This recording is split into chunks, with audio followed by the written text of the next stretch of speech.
Bom dia a todos e agradecer a disponibilidade dos convidados para participar neste webinar 60 minutos da APMI.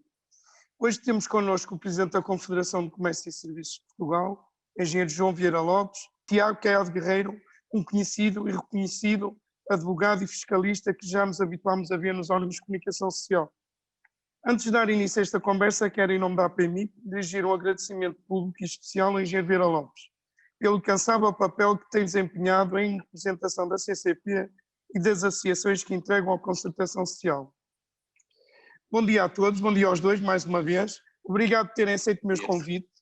Este Conversas à Segunda, desde membros, desde o governo, desde bastonários, desde presidentes das associações, eu digo sempre a mesma coisa, isto é uma conversa com amigos do imobiliário. E eu considero aos dois, que vocês os dois são amigos do imobiliário. Portanto, eu tenho tido esse cuidado de convidar para Conversas à Segunda pessoas que, na minha ótica, são amigos do imobiliário. Como é de conhecimento geral, a APMI é membro integrante da CCP, que neste período pandémico foi um verdadeiro veículo transmissor das ambições do setor imobiliário junto do Governo, por via das reuniões de concertação social. A ele devemos e ao força e a defesa das posições da APMI junto do Governo, nomeadamente no que diz respeito ao regime de exceção que nos permitiu a todos reabrir ao público no passado dia 4 de maio. Meu caro Presidente João Vieira Lopes, nunca pensei em agradecer por me mandar trabalhar, mas agradeço. Mas passemos a palavra aos nossos convidados. Começo pelo Engenheiro João Vieira Lopes, a quem pergunto. Podemos dizer que a CCP está na linha da frente da defesa dos setores do comércio e serviços perante a situação pandémica que vivemos?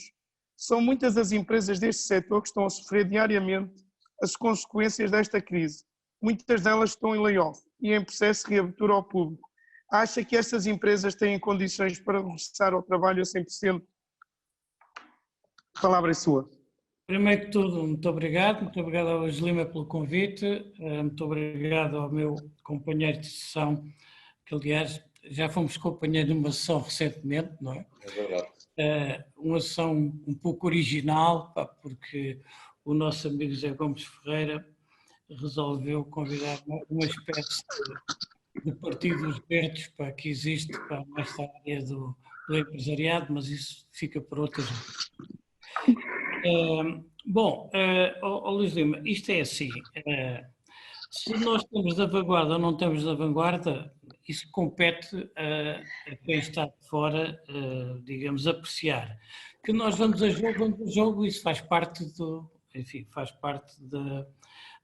nosso código genético, dos nossos cromossomos, e isso é tanto mais importante quanto em Portugal há uma certa tendência para subvalorizar todos estes setores da área de comércio e de serviços. Aliás, há um exemplo que eu dou sempre, não é por acaso que no último quadro comunitário de apoio e que se mantém neste, 4% dos fundos comunitários foram para o comércio, 11% para os serviços, 15% para o turismo e o resto basicamente para a área da indústria e do Estado. Portanto, apesar de, nesta área do comércio e serviços, nós sermos os maiores empregadores do país. Não quer dizer que seja obrigatório manter a proporcionalidade, mas esta desproporção mostra o grande desafio que nós temos pela frente para este setor, que é mostrar a sua importância não só na economia, como no valor acrescentado, como acima de tudo no emprego. E é nesse aspecto que nós nos temos empenhado, obtido, como quem vai a jogo, umas vitórias e outras derrotas, ou pelo menos não satisfação dos nossos interesses, mas esse é o nosso papel. No que se refere ao layoff, o layoff teve duas vertentes. Por um lado, foi uma medida que nós consideramos positiva para evitar que houvesse um desemprego maciço nesta fase, a exemplo do que durante, portanto, a crise económica, a crise financeira e a chamada crise da Troika, em linguagem comum.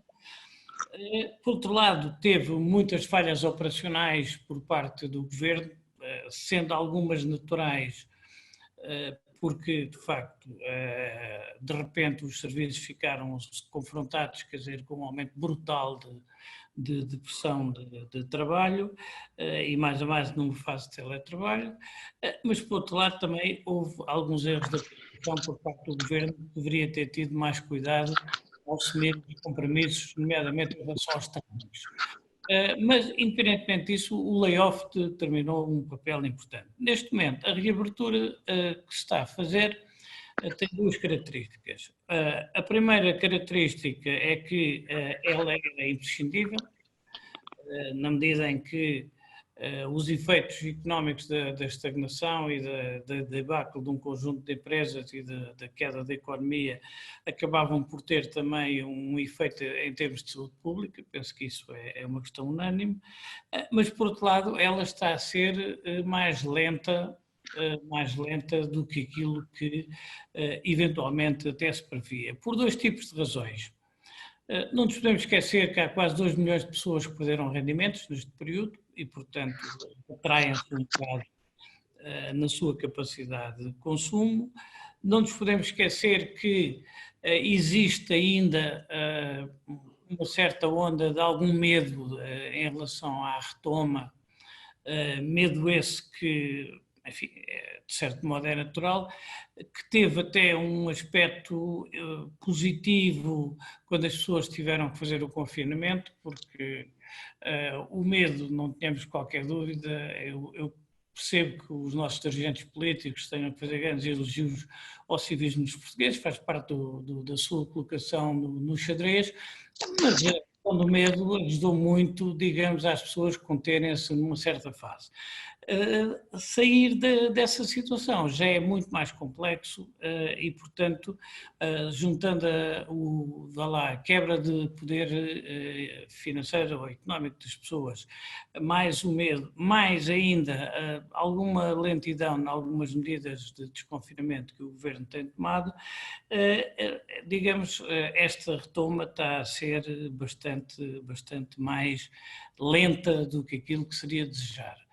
Inclusive, há uma componente externa que nós não controlamos, porque os mercados europeus, para onde se fazem 70% das exportações, também estão a ter, neste momento, problemas, seja França, seja Itália, seja Espanha, seja até, de certo modo, a Alemanha, além da Inglaterra com o Brexit. Portanto, neste aspecto, em nossa opinião, o layoff tem que continuar, poderá sofrer ajustamentos e formas. Há dois tipos de empresas que necessitam da continuação de um layoff simplificado. As empresas que por razões de saúde pública não puderam abrir, não tiveram condições para abrir, enfim, vão sendo cada vez menos, mas vão sendo alguns setores, e por outro lado as empresas precisamente estão a ter esta retoma lenta e que neste momento normalmente o negócio que fazem não chega para suportar os custos. Portanto, nós temos sido defensores da manutenção deste regime pelo menos um trimestre, sendo que aí pode valer a pena reavaliar e se calhar muitas ou algumas precisarão até o fim do ano. Portanto, essa é uma postura de fundo que nós temos mantido. Amanhã vamos ter concertação social, o Governo vai nos apresentar quais são os novos formatos, mas, em nossa opinião, o layoff deve ser mantido. Muito obrigado. Se não se importa, vou-vos tratar pelos nomes como costumamos tratar, porque a Vera preparou-me aqui o roteiro e agora dizia do Dr. Tiago, e eu depois eu engano-me e eu troco sempre o Tiago. Eu tenho dois amigos que são Tiagos, é o João Tiago Silveira e o Tiago Queiroz Guerreiro. Até o João Tiago Silveira também nos está a ouvir. E ao longo destes anos às vezes eu troco, por isso é que há um bocado disse João Tiago, mas acho que o Tiago já sabe isso e não me toma a mal, até porque sabe que eu gosto muito dos dois. Tiago, fala-se na possibilidade do layoff ser prolongado pelo menos até ao final do ano. As centrais sindicais apelam ao pagamento do layoff a 100%. A nossa economia consegue sustentar medidas desta natureza? Bom, Luís, primeiro, muito obrigado por me teres convidado.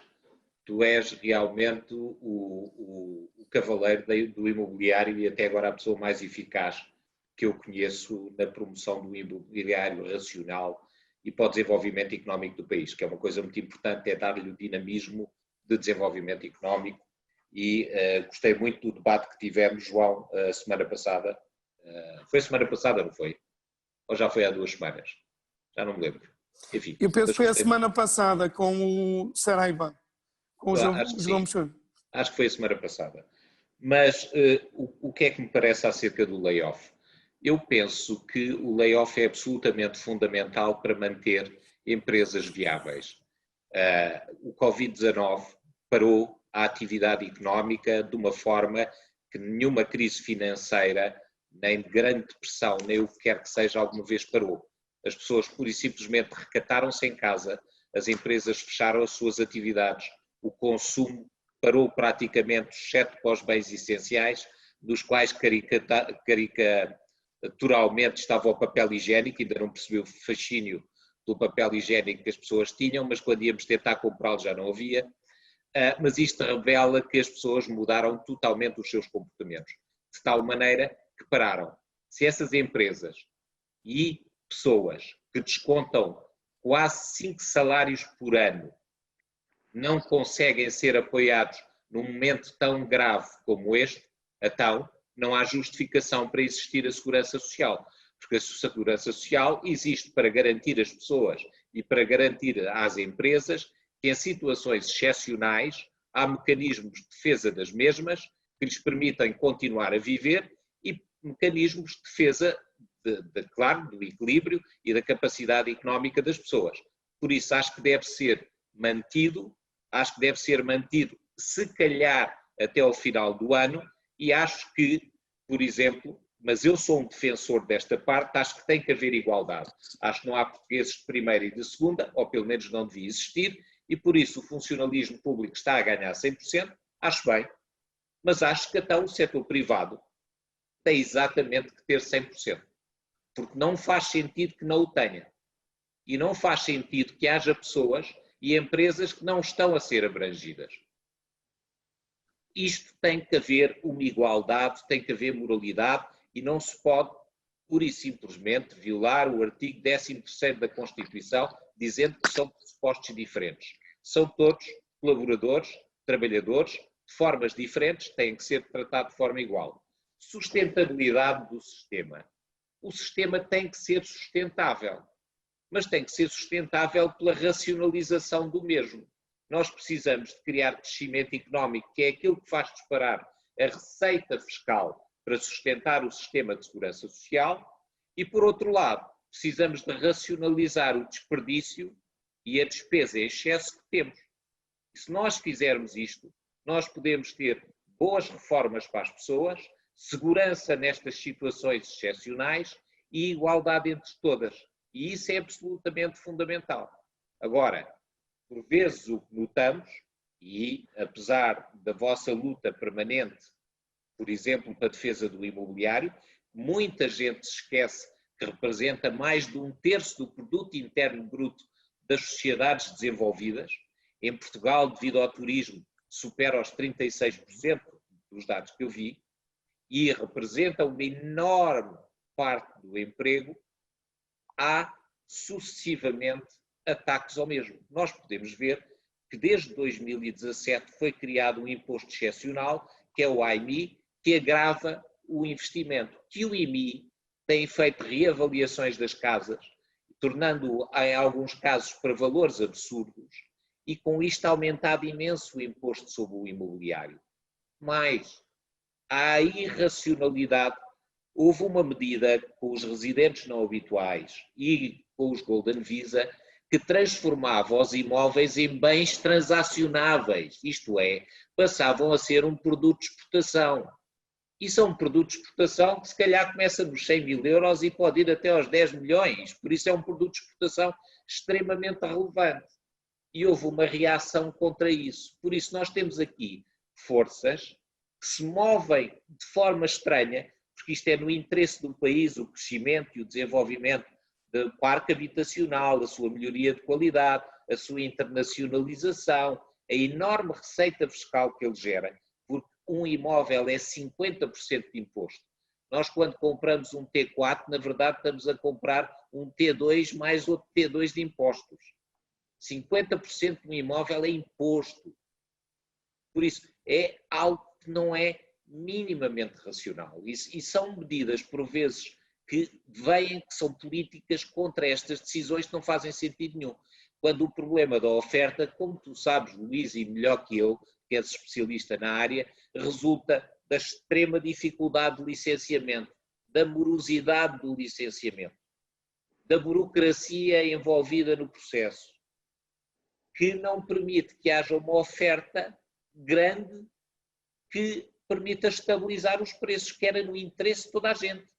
Além disso, há outro problema também que se verifica, que é o Estado é o maior proprietário sobre as diversas instituições que detém de imobiliário no país.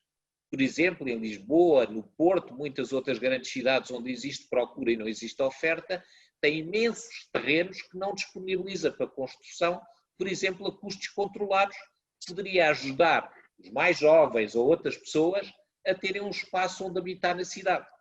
Por isso, há aqui uns equilíbrios que têm que ser um bocadinho aprumados, um bocadinho melhorados, para que tenhamos mais qualidade.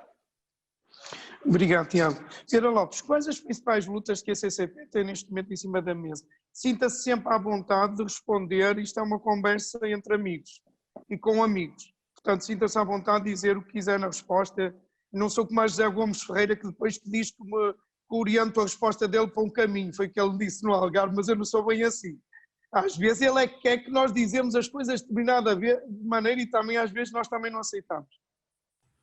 Bom, isso esteja completamente à vontade. Bom, vamos lá ver. Nós neste momento temos duas frentes de ação. Uma vá lá, chamamos o curto prazo, que é como é que nós vamos progressivamente sair desta situação, e temos algumas frentes estratégicas. Eu antes queria referir uma questão que eu penso que foi muito importante, referida aqui pelo meu antecessor aqui na intervenção, precisamente sobre o imobiliário, que tem a ver com o seguinte. Neste país, durante muitos anos, só se consideravam transacionáveis os produtos produzidos pela indústria. Ora, a grande novidade da cadeia de valor nos últimos anos é que há um conjunto de serviços que se transformaram em produtos transacionáveis, entre os quais o imobiliário, que era considerado fora de tal.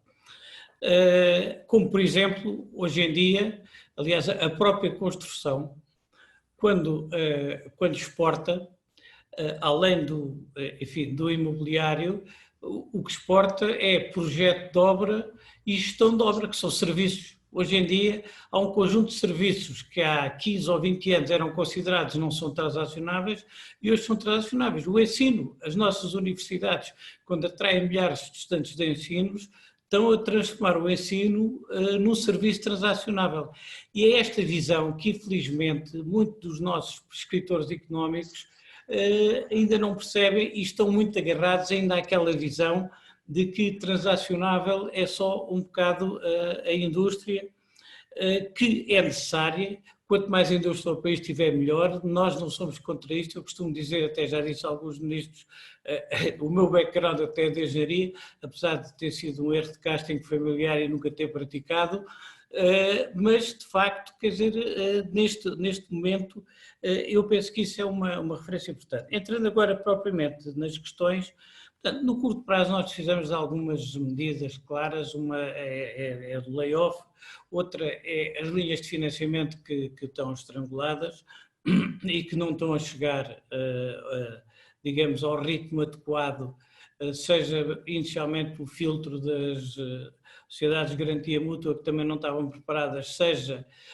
pela postura global da banca, que evidentemente considera clientes preferenciais aqueles que estão mais ou menos garantidos, não são sempre aqueles que mais precisam, e isso já tivemos algumas polémicas com a banca, quer em público, quer, digamos, porque nos solicitaram algumas discussões mais privadas, e de facto isso é uma questão.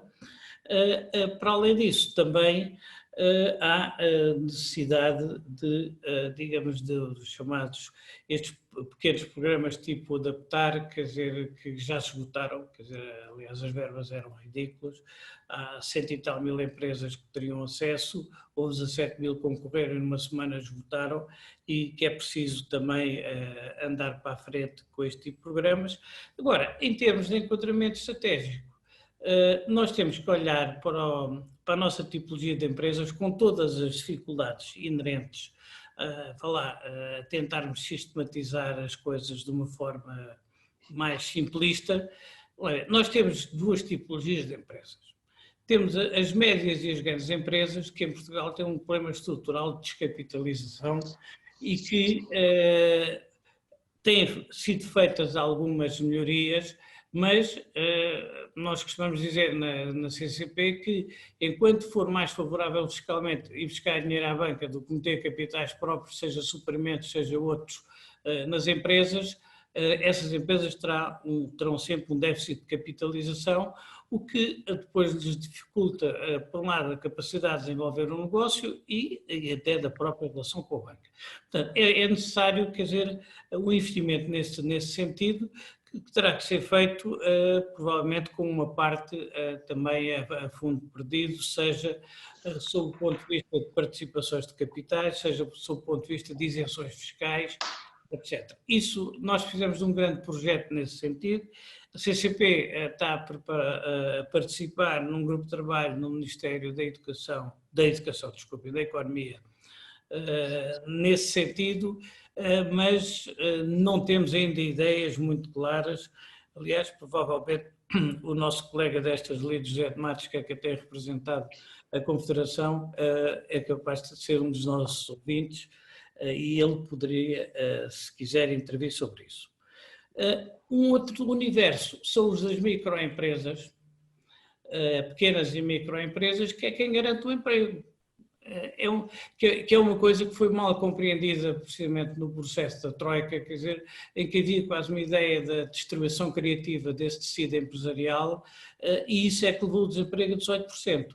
E aqui tem que haver linhas específicas que têm a ver com linhas para a criação de emprego, para a manutenção de emprego, alguns benefícios fiscais, alguns fundos perdidos em termos de pequenos investimentos, porque de facto temos de trabalhar nestes dois universos. Isto é o país que temos, não é o que gostaríamos de ter, mas é o país que temos, e precisamente o grande desafio que se coloca neste momento e pelo qual nós vamos bater é por haver de facto capacidade de suportar estes dois segmentos, falar como eu digo, com todas as deficiências que têm sempre nós segmentarmos as coisas, estes dois segmentos, de modo a simultaneamente garantirmos capacidade de negócio, e hoje vai ser mais difícil que na crise anterior, porque na crise anterior os empresários portugueses agarravam na mala e para qualquer parte do mundo tentar vender. Neste momento isso está limitado, do mesmo modo que até em termos de mercado de trabalho as pessoas e os enfermeiros iam para a Inglaterra,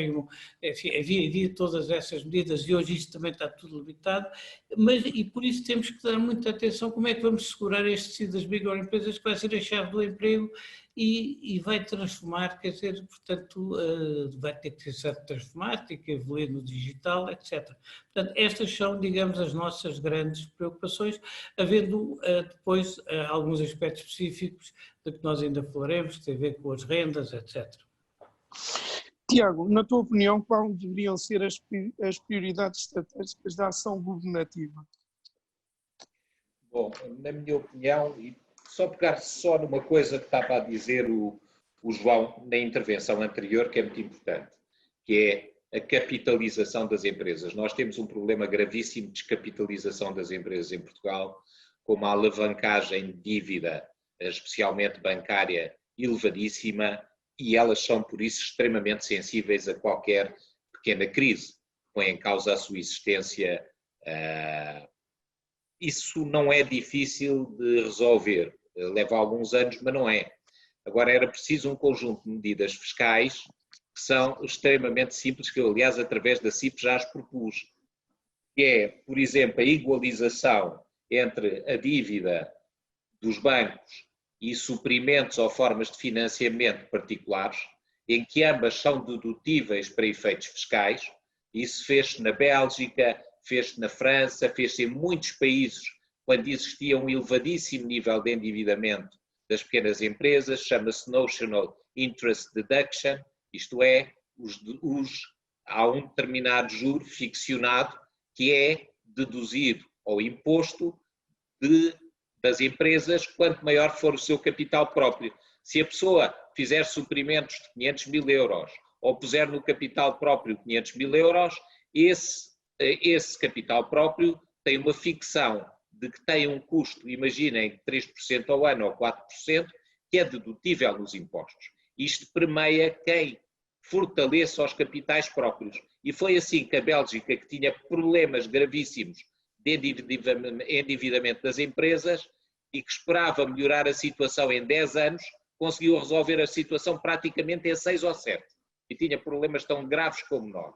Essa medida nunca é aceita até agora, por mais que a gente a proponha para o Orçamento de Estado, o que fortalecia os bancos, para não terem que estar a injetar dezenas de bilhões de euros de todos nós que somos contribuintes, que os bancos parecem buracos negros para os quais se atira dinheiro, evitava esse problema ao tornar muito mais solventes as empresas. Por outro lado, outra forma que também fizeram na Bélgica e que fizeram noutros países da União Europeia, por isso não é novidade, constitui em, por exemplo, considerar metade dos lucros das empresas não são sujeitas a imposto, desde que sejam passadas para capitais próprios e sejam mantidas entre 5 e 10 anos, conforme os países foram mantidas normalmente 5 a 10 anos. Isto é, a empresa tem 100 mil euros de lucro, iria pagar 20 mil de imposto, se pegarem 50 mil e os transformarem em capitais próprios durante um período de 5 anos ou 10 anos, não paga IRC. São formas de estimular muito eficazes a capitalização das empresas e que resolvem muitos problemas. As prioridades, quanto a mim, que o Governo deveria ter para ajudar a nossa economia neste momento são várias, não é? Primeiro seria a necessidade de pragmatismo, isto é, neste momento, ajudar e apoiar as empresas a passarem um período que será apenas algum tempo e são empresas competitivas e capazes de continuar e de manterem o emprego. Se não gastar agora o correspondente a uns meses de pagamento de salários da Segurança Social, vai pagar anos e anos e anos de subsídios de desemprego, vai ser 50 vezes mais oneroso. Por outro lado, era necessário pragmatismo relativamente às empresas. As empresas estão neste momento sujeitas a uma burocracia e uma intensidade fiscal e um grau de incerteza, ainda é mais grave, um grau de incerteza, porque nunca sabem, por exemplo, nas inspeções das finanças, o que é que vai dali sair, que leva a que muitas pessoas desistam dessa mesma atividade. Eu conheço vários casos, pessoas que tinham empresas viáveis e que se sentem cansadas de ser perseguidas por todas estas entidades reguladoras e que lhe causam um enorme grau de incerteza. Muitas dessas pessoas com empresas viáveis não vão reabrir. E não vão reabrir porque estão cansadas, estão esgotadas. Não se sentem acarinhadas, sentem-se perseguidas.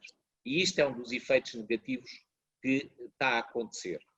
Por outro lado, era necessário definir também formas simples e transparentes de captar o capital do exterior. Nós, neste momento, temos a vantagem com o regime dos residentes não habituais e tínhamos também com o Golden Visa, embora um bocado perseguido, que tornámos-nos mais visíveis para o exterior. Tornando-nos mais visíveis para o exterior, podíamos aproveitar essa boleia para criar regimes simples de investimento estrangeiro e trazer capital e know-how para Portugal. E isso é uma oportunidade muito grande neste momento porque somos visíveis, não é? Depois, por outro lado, eu acho que é uma prioridade extremamente importante acarinhar também as pessoas.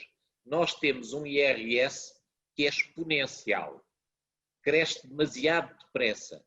É um imposto, o IRS deve ser um imposto que é importante para obter receita fiscal, mas não pode ser um imposto que penaliza as pessoas que trabalham. Nós temos um IRS tão intenso, tão elevado, com taxas tão altas e que são tão progressivas, que penaliza as pessoas que trabalham, não é? Eu conheço imensa gente, presumo que vocês também, que chegava a ter 2 e 3 empregos e com o passar dos anos desistiram. Mantém apenas um emprego porque não vale a pena trabalhar mais porque o Estado leva tudo. E não vale mesmo a pena. E quando nós, e muitas pessoas que o marido ou a mulher não trabalhavam ambos e que deixaram de trabalhar ou para acompanhar as crianças ou para isto, porque sabem que não vale a pena estar no mercado. Porquê? Porque praticamente tudo o que ganham vai para imposto. Isto está, aliás, analisado pela OCDE, que diz que o marido ou a mulher, quando entram no mercado de trabalho, a taxa de IRS não deve agravar. Porquê? Porque se agrava é um desincentivo à taxa de participação na economia. E nós temos um desincentivo à taxa de participação na economia.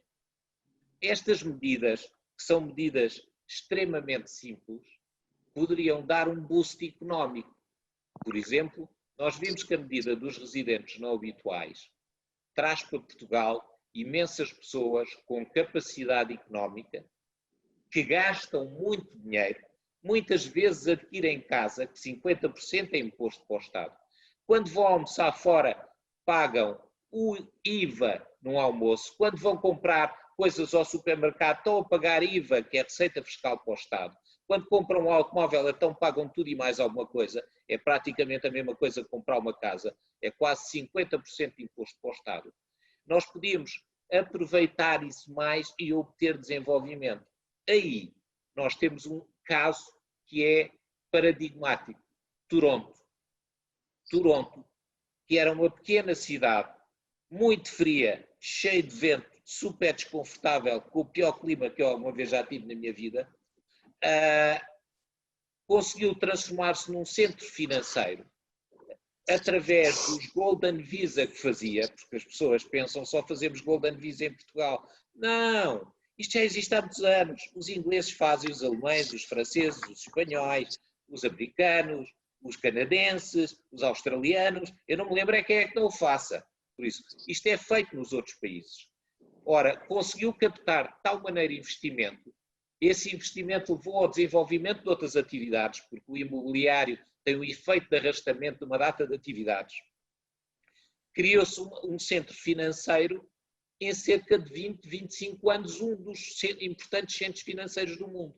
Nós, em Portugal, temos uma localização muito interessante entre as Américas, entre a Europa, Rússia, temos conexões com a China, por causa de Macau, que estamos lá há mais de 500 anos. Por isso nós podíamos atrair para cá, através deste crescimento, podíamos atrair para cá uma data de indústrias que hoje em dia, com a deslocalização, procuram muitas vezes sítios confortáveis, sítios seguros, sítios onde possam estabelecer a sua base e com o trabalho cada vez mais à distância, todos estes digital nomads que podem vir para cá. Por isso nós temos aqui uma oportunidade absolutamente extraordinária. O Covid vai-nos trazer, se calhar, dentro de 2 ou 3 anos, mais pessoas para viverem cá, porque temos um bom clima, qualidade de vida e custos. Pode trazer imensa gente para viver cá e trabalhar à distância, desde que criemos uma plataforma pragmática, desburocratizemos a vida que temos, simplifiquemos e criemos um regime fiscal competitivo para trazer essas pessoas. O resto, felizmente, o nosso país, com o Algarve, com as praias maravilhosas, o Alentejo, que é bucólico, e com as suas praias do Atlântico. Quer dizer, o Norte está cheio de monumentos e é muito mais verde. Nós temos um país maravilhoso por onde quer que olhemos. Só precisamos de o aproveitar. Obrigado, Tiago. Tiago tem razão e eu partilho. O que vale é que nós temos amigos como o Tiago, como o Vieira Lopes, mas também há mais. Porque, na verdade, há um preconceito do imobiliário, eu concordo contigo. E eu tenho sentido isso nos últimos anos. Há o programa do residente não habitual ou o programa dos vistos gold tem sido atacado, então os vistos gold têm sido um massacre. Um massacre autêntico. E as pessoas esquecem-se. Ainda não temos dados de 2019, mas eu posso dizer que em 2018 o investimento estrangeiro através destes 2 programas foi entre 11 mil milhões a 15 mil milhões. É uma coisa absurda. É muito importante para o país. O valor das transações, o INE ainda não deu 2019, mas eu posso dizer, em valor, deve ter subido os 27 mil milhões de euros. E estamos a falar de investimento direto. E como o Tiago diz muito bem, quando eles vêm para cá, compram uma casa, além de deixarem 50% de impostos, gastam em saúde, gastam em alimentação, em decoração e criam um emprego. Porque muitas vezes, hoje em dia, com as novas tecnologias, estão imensos estrangeiros a fixar-se cá e a criar emprego. Mas, na verdade, há um preconceito. E eu que o diga, no ano passado eu tive um almoço com o anfitrião, foi eu e o Vieira Lopes, e eu vi o seu primeiro-ministro. Eu peço desculpa que aquela conversa foi muito para o imobiliário, mas na verdade a minha relação com o Sr. Primeiro-Ministro tem a ver com uma missão que se fez ao Brasil há muitos anos, quando ninguém acreditava no Brasil. Na altura ele era Presidente da Câmara de Lisboa e que na volta da viagem disse ao Luís: vocês estão a fazer um trabalho extraordinário. Eu até brinquei no almoço, disse que ele disse que eu merecia uma medalha. Mas eu disse-lhe nesse almoço, e Vera Lopes até já se está a rir, que eu disse: olha, mas eu agora se vou ver pelas redes sociais quero-me tirar a tosse. Toda a gente diz mal de mim que ando a vender a casas aos estrangeiros, que não há casas para os portugueses. É um preconceito. E depois, no princípio do ano, estragaram aquilo que é bom, não percebem a importância, e acho que muitos deles que aprovaram, seja do governo, seja dos partidos que aprovaram, inclusive os partidos de direita que têm a culpa, vamos ver quem é que votou, quem não votou.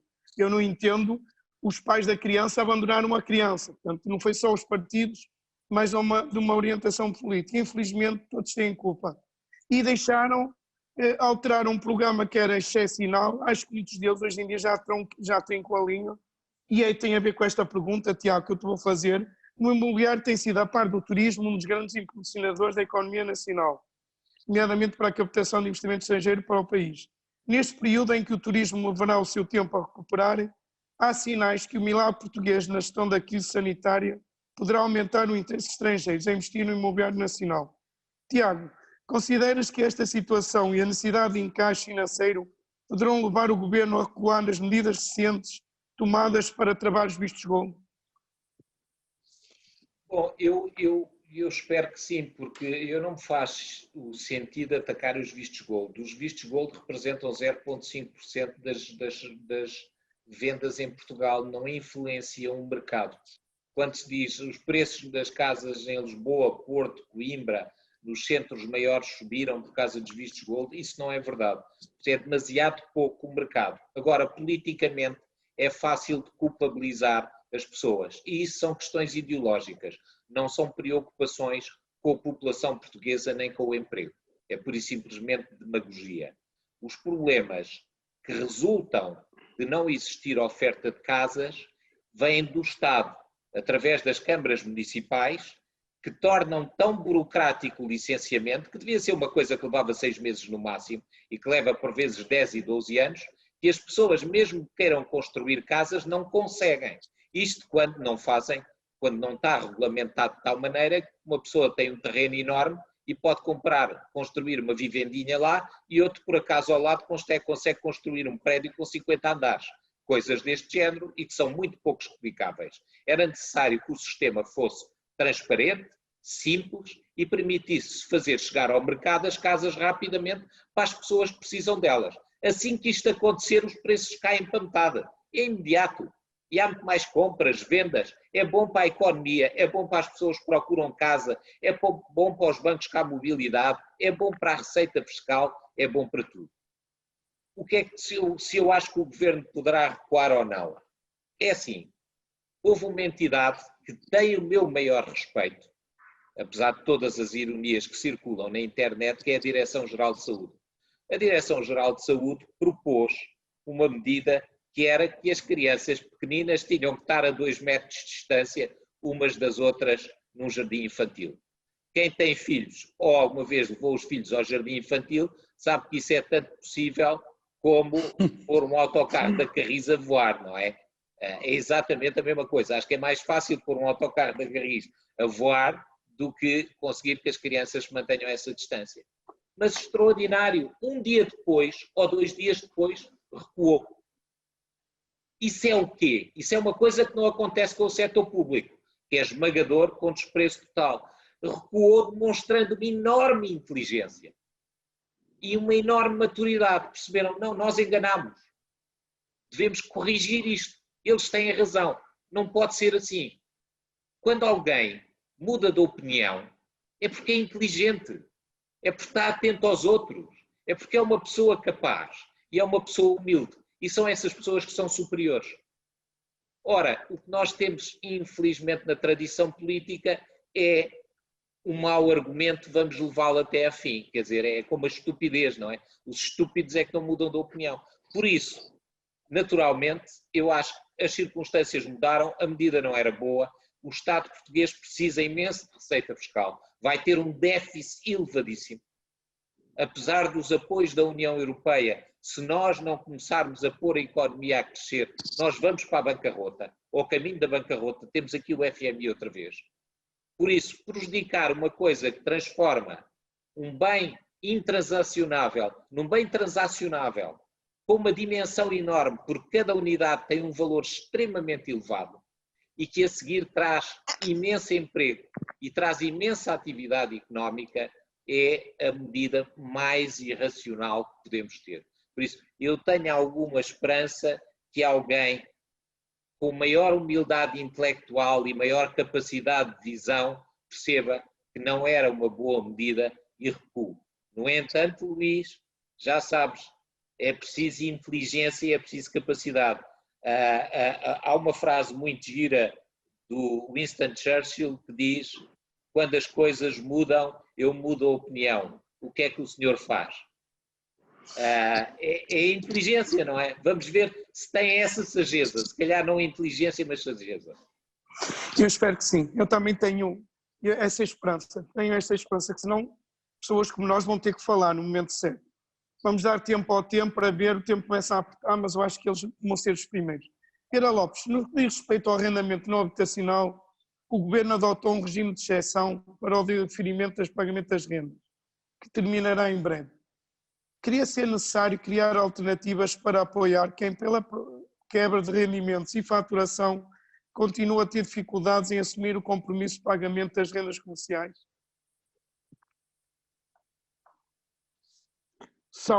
Tínhamos esquecido de ligar o microfone.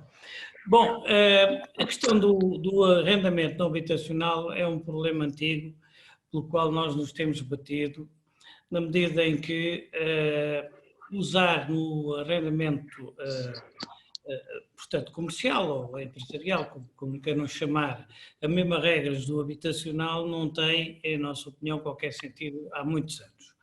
Até porque o arrendamento comercial implica, entre outras coisas, muitas vezes investimento, a cessão da atividade implica não só a amortização de investimento, por vezes inclusivamente projetos europeus, indenizações ao pessoal, além de que, mudando o estabelecimento de um sítio para o outro, é evidente que não é a mesma coisa em termos de público, etc, etc, etc. Portanto, nós há muitos anos que defendemos que devia haver uma lei específica para esse digamos, tipo de arrendamento. Na crise atual, temos duas situações, temos o chamado porta aberta para a rua, e temos também um fenómeno, enfim, que já tem algum peso, dos centros comerciais. É evidente que grande parte do negócio que se perdeu nestes meses, ou a maioria, ou a totalidade mesmo, não é recuperável, não vamos ter ilusões, em relação a isso. E, portanto, nós temos defendido sempre que tem que haver algumas medidas para além do mero enfim, adiamento do pagamento das rendas. Naturalmente que os senhorios também têm direito à vida, os custos têm que ser repartidos por todos, mas, portanto, nós pensamos que aí o Governo teria que intervir, jogando com os aspectos fiscais e das taxas liberatórias, para aqueles tipo de proprietários ou de senhorios que, para quem isso ou é um complemento de reforma, ou é um modo de vida, ou até significa uma grande quebra dos seus rendimentos dentro de certos parâmetros. O Governo tem fugido, digamos, a esse tipo de abordagem. Nós temos sido um bocado pragmáticos, não temos apresentado essa perspectiva que é fechada, mas estamos bastante preocupados. Os centros comerciais, como também é conhecido, existem duas componentes da renda, vá lá, chamemos assim, uma que é o equivalente mais ou menos ao condomínio, pronto, e outra que é uma percentagem variável em função das vendas. Naturalmente, nos meses onde não houve vendas, essa percentagem não tem qualquer sentido e também deveria ser, digamos, tida em conta no processo de recuperação. Como sabemos que isto é um problema delicado e que é muito estável, nós temos, dentro destes parâmetros, digamos, tentado equacionar as situações de maneira a tentar encontrar uma solução conjuntamente com o Governo e, francamente, neste momento nós não conseguimos e nem encontramos, digamos, abertura, e acresce ainda que, enfim, os centros comerciais hoje em dia, em geral, são fundos de investimento que têm taxas de rentabilidade altas e que também teria sentido participarem, pelo menos minimamente, neste esforço coletivo para enfrentar a pandemia. Agora, eu gostava de referir também, já que foi abordada aqui toda esta parte do imobiliário, de uma forma sintética, uma abordagem que a CCP tem tido. Para nós, Portugal tem duas valências claras. Uma é o território e outra é o capital humano. E o território tem precisamente, como já referiu o Tiago, um conjunto de vantagens em termos, enfim, turísticas, mas também de atração de residentes e de plataforma de interface com outros continentes, quer dizer, por daí a importância do Porto de Sines e de uma série de aspectos logísticos em que nós temos praticamente certeza que o transporte marítimo vai ser revalorizado nesta nova fase, digamos, da economia que se vai seguir ao Covid. Portanto, por isso nós estamos a tentar fazer já há uns anos um esforço com um conjunto de câmaras municipais de perceber quais são os aspectos fundamentais para não residentes, especialmente para as cidades médias do interior. E uma das vertentes que temos encontrado é que a proporção tem muito a ver com os serviços que estas cidades podem prestar. Porque hoje em dia, com as novas tecnologias, um centro de apoio técnico internacional tanto pode estar no Fundão, quer dizer, como podes, se calhar com vantagem, estar em Lisboa, e aliás eu disse o Fundão, porque não há bastantes. Portanto, esta abordagem que tem a ver com a atração de investimento, seja no imobiliário, seja em tudo o que seja a fixação de pessoas, penso que os aspectos fiscais são importantes e aí não podemos ser ingênuos nem inocentes, porque os próprios holandeses que aparecem como os grandes puritanos, por exemplo, em termos fiscais dão um conjunto de vantagens, não é por acaso que a maior parte das empresas do PSI 20 têm neste momento as holdings sediadas na Holanda. Portanto, aí não podemos ser ingênuos nem entrar em idealismos, temos que ser equilibrados, mas competitivos. Basicamente era isso. Já agora queria dizer sobre esta questão das rendas. O Vieira Lopes faz o favor de me ouvir e tem pedido a minha opinião, tenho-lhe dado a minha opinião. Da mesma maneira que eu percebo a preocupação dele, que também é minha, porque eu também tenho milhares de empresas que têm lojas arrendadas e não conseguem pagar, mas eu preocupo-me muito o proprietário que vive dessas rendas. São pessoas frágeis e portanto tem que haver alguma compensação em termos da taxa liberatória. E já agora digo, Vieira Lopes, tudo que seja a menos de 50%, vou meter a mim sempre contra qualquer alteração. O Estado, e não é nada de especial, o Estado já abriu, na renda acessível, já abriu uma ponte em 50%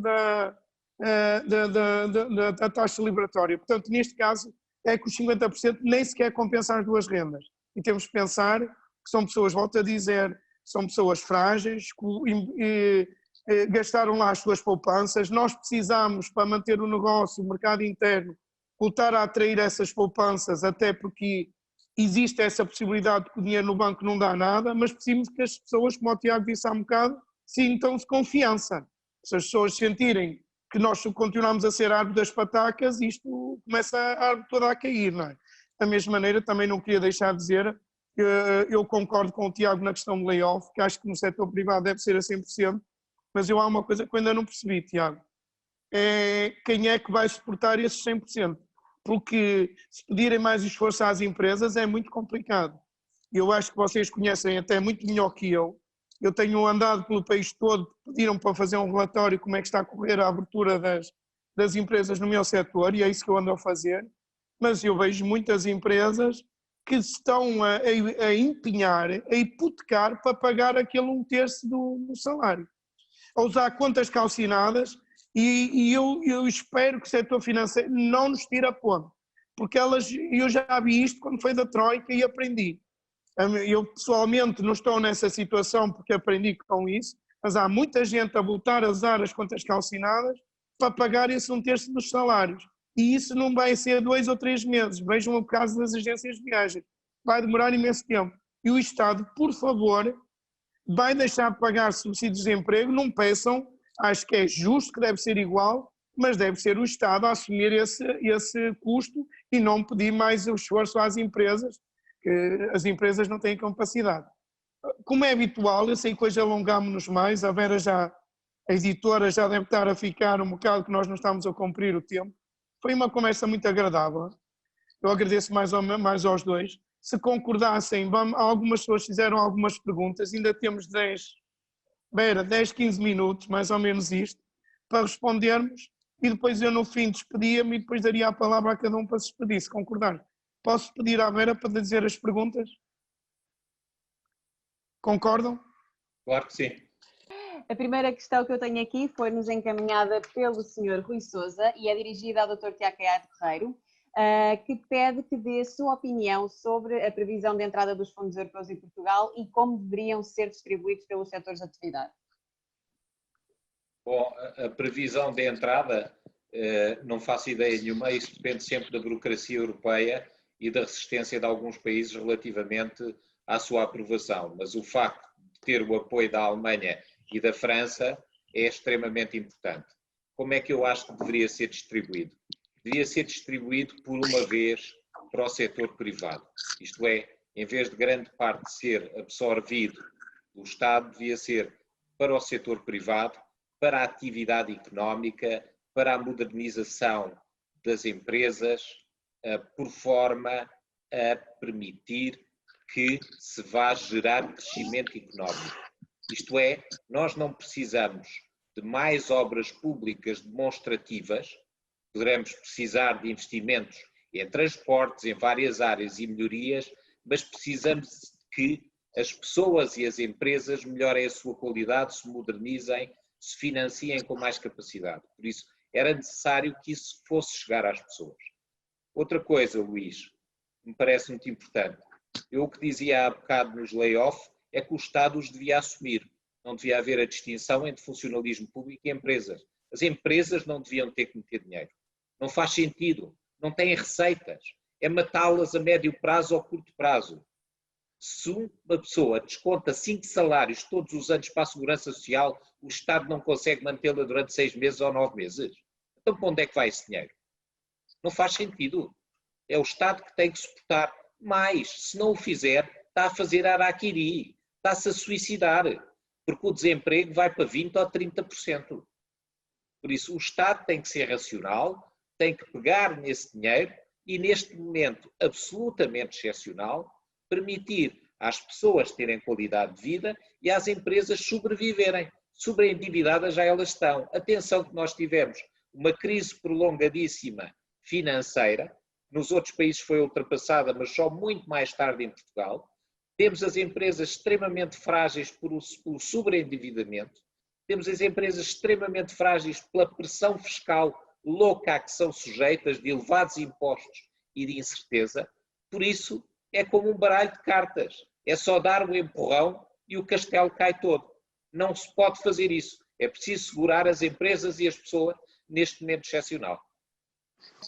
Temos mais uma questão, desta vez dirijo-a ao engenheiro João Vieira Lopes e esta é colocada por Luz Pedroso, que pergunta se o povo português aprendeu alguma coisa com a última crise e se estamos agora mais reforçados para enfrentar uma nova crise internacional.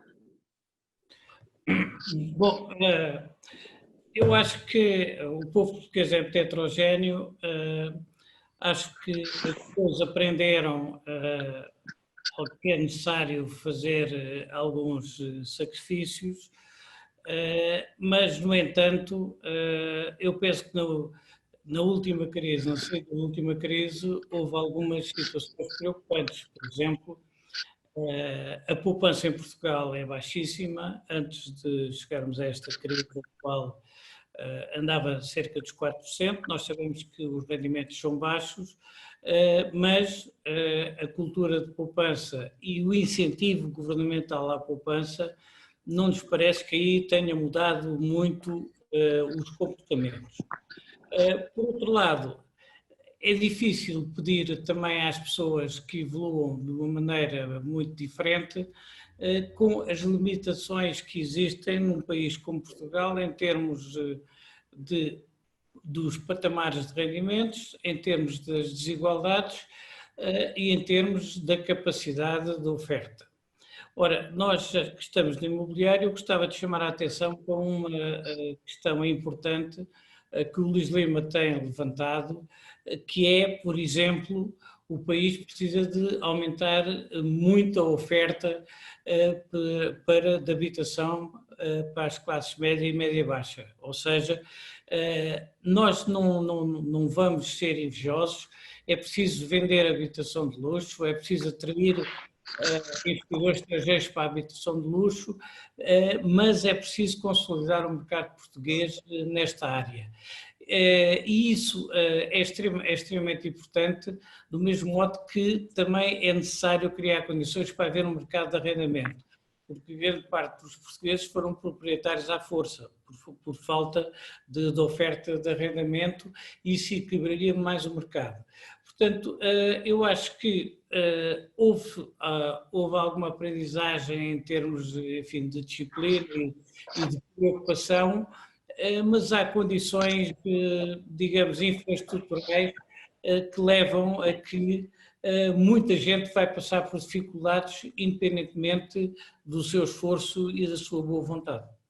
Sim, vou colocar talvez uma última questão. Esta é dirigida ao Dr. Tiago Caiado Correiro e vem por parte da Sra. Susana Mota, que diz, na sua opinião, quais poderiam ser as medidas fiscais a tomar pelo Governo para alavancar o setor imobiliário e torná-lo menos oneroso para quem nele investe, nomeadamente no arrendamento urbano? Bom, eu, relativamente à questão do arrendamento urbano, acho que as taxas liberatórias hoje em dia são excessivamente elevadas.